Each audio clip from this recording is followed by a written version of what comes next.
উর্দুকে as a একটা আলাদা language হিসেবে মেনে নেওয়ার ক্ষেত্রে এখানে তো কোনো জায়গায় বলা হয় না যে সংস্কৃত যেহেতু ভারতবর্ষের হিন্দুদের প্রধান এবং অন্যতম ভাষা, কারণ সমস্ত শাস্ত্রগুলো সব সংস্কৃতে লেখা আছে, তাহলে সংস্কৃতে লেখা হবে না কেন?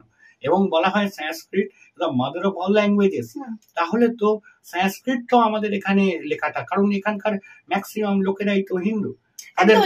আমি একটু ইন্টারাপ্ট করছি, এখানেই বিষয়, ধরুন যারা বাঙালি মুসলমান বা ধরুন তারা দীর্ঘদিন ধরে পশ্চিমবাংলায় বসবাস করছে, ধরুন 2, 3, 4 জেনারেশন ধরে তারা এখানেই বসবাস করছে, তাদের পরিবার বা তাদের ছেলেমেয়েরাও কিন্তু নয় বাংলা ভাষায় পড়াশোনা করছে বা হিন্দি মাধ্যমে বা ইংরাজি মাধ্যমে, তারা নয় সিবিএসসি বোর্ড বা ওয়েস্ট বেঙ্গল বোর্ডে তারা পড়াশোনা করছে বা আইসিএসসি বোর্ড, তো সেখানে ইংরাজি, হিন্দি এবং বাংলা ভাষায় তাদের পরিবার থেকে তাদের ছেলেমেয়েরা পড়াশোনা করছে। তো সেই জায়গায় উর্দুর জায়গাটা কোথায় আমাদের পশ্চিমবাংলায়? কোথাও তো নেই। সেই জায়গায় দাঁড়িয়ে ধীরে ধীরে ধীরে ধীরে এটা এই উর্দুটাকে এস্টাবলিশ করে এটা কোন আগ্রাসনের দিকে এগোচ্ছে?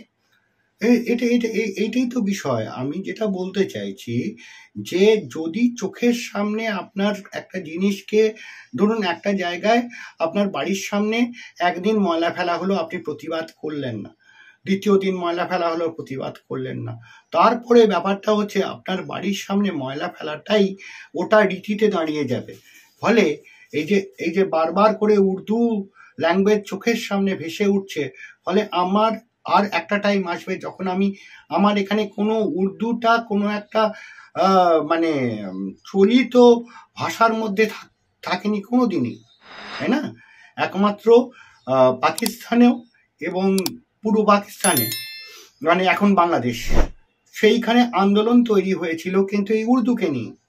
আজকে বাংলাদেশ স্বাধীনতার অন্যতম কারণ এই উর্দুকে প্রতিরোধ করার জন্য।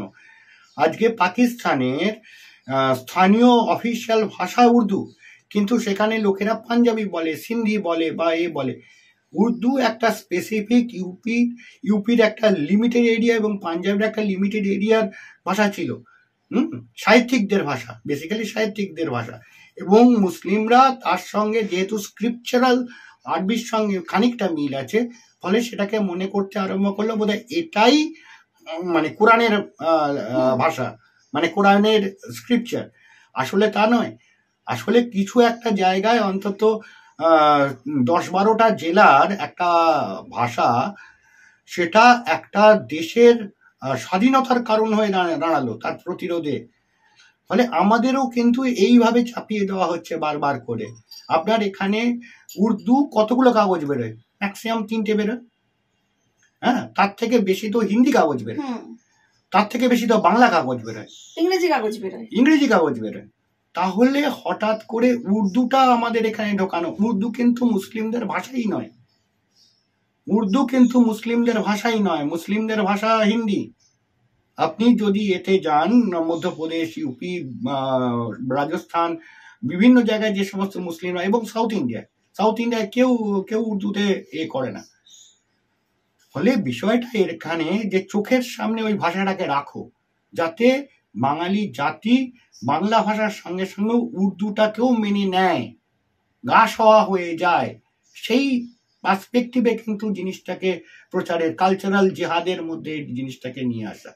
এর মধ্যে কিন্তু কোনো জায়গায় সাংস্কৃতিক, এটা হচ্ছে জাস্ট প্রেশার তৈরি করে একটা জাতিসত্তাকে কুক্ষিগত করার গল্পটা তৈরি হচ্ছে। দেখো মুসলিমরা কত শক্তিশালী, দেখো যে তোমার ভাষার উপর দিয়ে তারা ভাষা করছে। এখানে তো আপনি পরিষ্কার জানেন যে বাংলা পক্ষ বলে একটি সংগঠন আছে, বাংলা পক্ষ সংগঠনটি বাংলা ভাষার জন্য কাজ করছে। তারা তো, তাদের মুখে তো একবারও উর্দু বিরোধী কথাবার্তা শোনা যায় না। তারা সব সময় বলে যে হিন্দিতে কথা বলা যাবে না, হিন্দি নিয়ে বিরোধ তৈরি করুন, কেন হিন্দিতে কথা বলা হচ্ছে, হিন্দি ভাষীরা কেন এখানে আসছে, কোথায়? এখানে তো বলতে পারছে না যে উর্দুতে কেন করা হবে। উর্দু কটা বাঙালি, তবু বাঙালিরা হিন্দি পড়তে পারে, কিন্তু কোনো বাঙালি উর্দু পড়তে পারে না, কারণ স্ক্রিপচারাল মিল নেই। আপনি সংস্কৃতর সঙ্গে প্রায় 80% স্ক্রিপচারাল মিল আপনি হিন্দির মধ্যে পাবেন, বাংলার মধ্যে পাবেন। বাংলায় প্রায় 40% যে লেখা তার সঙ্গে সংস্কৃতের মিল আছে, ভাষাগতভাবে তো মিল আছেই। হ্যাঁ, ফলে আপনি কি এটাকে অ্যালাউ করতে করতে করতে করতে আপনি এখানে বাংলা পক্ষ এখানে বাঙালিদের হয়ে কথা বলছে, এইটার চোখের সামনে তাদের দিনের পর দিন রয়েছে, তারা দেখতে পাচ্ছে না, না এর মধ্যে অন্য কোনো পলিটিক্যাল ইন্টারেস্ট আছে যেটাকে ফুলফিল করার জন্য এই বিষয়টা করা হচ্ছে, যে বৃহত্তর বাংলা তৈরি করার জন্য, বাংলাদেশ এবং পশ্চিমবঙ্গকে নিয়ে বৃহত্তর বাংলাদেশ তৈরি করার জন্য পরিকল্পনা কাজ করছে। কেন এদের এত বেশি বিহার, ইউপি, অন্য জায়গাকার লোকের ওপর রাগ, গুজরাট, রাজস্থানের লোকেদের ওপর এত রাগ? কই বাংলাদেশের লোকেদের উপর এত রাগ তো নয়, হচ্ছে না। এখান থেকে যে রোহিঙ্গারা অনুপ্রবেশ করছে সে বিষয়ে তো তাদের কোনো বক্তব্য নেই। আসলে বিষয় হচ্ছে যে কমপ্লিটলি জিহাদের অঙ্গ হিসেবে এরা কাজ করছে, এরা হচ্ছে পার্ট অফ জিহাদ। একদম শেষ প্রশ্নটি যাব, প্রত্যেকটা রাজনৈতিক দলই বিশেষ করে তৃণমূলকে বাদ দিচ্ছি এবং সিপিএম, তারা তাদের একটা আদর্শ, তাদের একটা এজেন্ডা নিয়ে কাজ করে। মূলত বিজেপি বারবার বলছে যে এই যে বাঙালি জাতি, হিন্দু জাতি অস্তিত্ব সংকট। আমরা দেখছি বিভিন্নভাবে জনবিন্যাসের ডেমোগ্রাফির পাল্টাচ্ছে, বিভিন্ন ধরনের আমরা ভাষা নিয়ে আলোচনা করলাম, কিভাবে উর্দুকে আমাদের হিন্দুদের মধ্যে বা বাঙালিদের মধ্যে ঢুকিয়ে দেওয়ার একটা পরিকল্পনা বলুন, প্ল্যানিং বলুন, আস্তে আস্তে চলছে।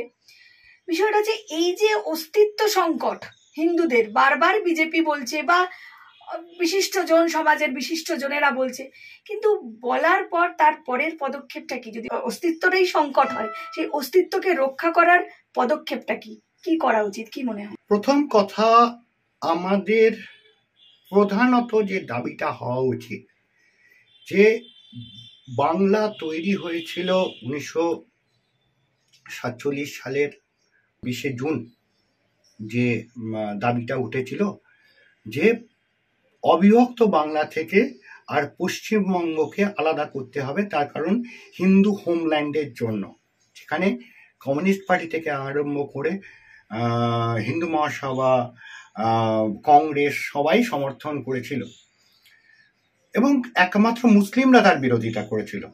তাই জন্যই পশ্চিমবঙ্গ তৈরি হয়েছিল। আপনি জানেন 56-11 ভোটে হ্যাঁ আমাদের পশ্চিমবঙ্গ তৈরি হয়। তো আমরা কেন আমাদের এখানে হিন্দু হোমল্যান্ড, হিন্দু বাঙালি হোমল্যান্ডের জন্য কথা বলবো না? কারণ হিন্দু বাঙালি হোমল্যান্ডটাই হচ্ছে আমাদের পশ্চিমবঙ্গের অস্তিত্ব, এবং মানে যদি খুব ব্রডলি বলা যায় যে পশ্চিমবঙ্গের অস্তিত্বটাই হচ্ছে হিন্দু বাঙালিদের, এটাই যদি বলা হয় তাহলে সেটা ভুল বলা নয়। তার কারণ হচ্ছে বাংলা তো বৃহত্তর বাংলায় চলেই যেতে পারত, আমরা সবাই আজকে বাংলাদেশের নাগরিক হয়ে যেতে পারত। তো আমরা আজকে পশ্চিমবঙ্গের নাগরিক হয়েছি একমাত্র হিন্দু হোমল্যান্ডের দাবিতেই। তো আমার ব্যক্তিগতভাবে এবং আমাদের মতো যারা যারা এই চিন্তা ভাবনাগুলো করছেন, তাদের একটাই কথা হচ্ছে হিন্দু হোমল্যান্ড আমাদের ফেরত দিন। আমরা হিন্দু হোমল্যান্ড ফেরত চাইছি, আমরা এই জিহাদি ব্যবস্থা থেকে সরে আসতে চাইছি। আমরা কখনোই এটা বলছি না যেখানে যে সমস্ত মুসলিম জনসংখ্যা রয়ে গেছিল স্বাধীনতার পরবর্তী সময় তাদের বার করে দেওয়ার কথা বলছি না। আমরা পরিষ্কারভাবে একটা কথা কোট আনকোট বলতে চাই, বাংলাদেশি অনুপ্রবেশকারী এবং রোহিঙ্গাদের গলা ধাক্কা দিয়ে ভারতবর্ষ থেকে বার করতে হবে, গলা ধাক্কা দিয়ে।